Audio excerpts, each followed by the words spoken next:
bahwa sel otot jantung itu ada dua jenis. Yang pertama sel yang bersifat listrik, yang kedua sel yang bersifat pompa. Nah, yang bersifat listrik itu kalau mengalami kerusakan maka angka kejadian kematiannya lebih cepat. Tapi kalau yang bersifat pompa yang rusak, maka sel itu akan diganti oleh jaringan ikat atau jaringan parut. Ya, jaringan parut itu ibaratnya kalau di kulit kita ada goresan, nah ada bekasnya, itu jaringan parut. Sifatnya dia pasif dan dia melar. Nah, sementara darah kita itu selalu mengisi jantung. Nah, apa yang bisa menyebabkan kerusakan dari sel-sel otot jantung yang bersifat pompa itu tadi? Yang pertama, dia ada riwayat penyumbatan pembuluh darah jantung, sehingga otot jantung yang harusnya dapat makanan dari pembuluh darah itu dia nggak dapat, sehingga dia mati selnya. Kemudian yang kedua mungkin darah tinggi.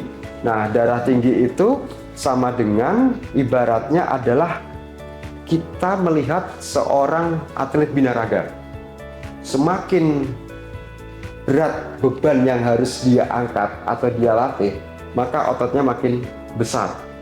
Nah, kalau jantung kita semakin lama dan semakin tinggi tekanan darah yang harus dihadapi, maka ototnya akan makin tebal. Sekilas bayangan kita adalah, wah makin kuat dong jantungnya, ototnya tebal. Tapi ternyata tidak. Kenapa? Otot jantung dia menebal itu tidak ke arah luar, tapi ke arah dalam.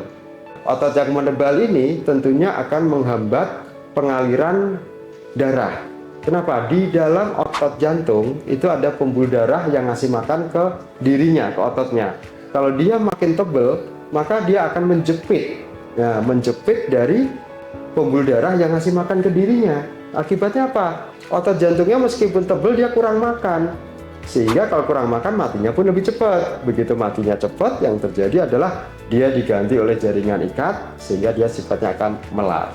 Nah, begitu melar yang terjadi kemampuan pompa akan menurun, maka darah yang keluar dari jantung akan makin berkurang, lama-lama makin payah jantungnya yang kita sebut sebagai gagal jantung, yang ditandai dengan kakinya bengkak, perutnya begah, sesek nafasnya, tidak bisa berbaring dengan sempurna, harus setengah duduk.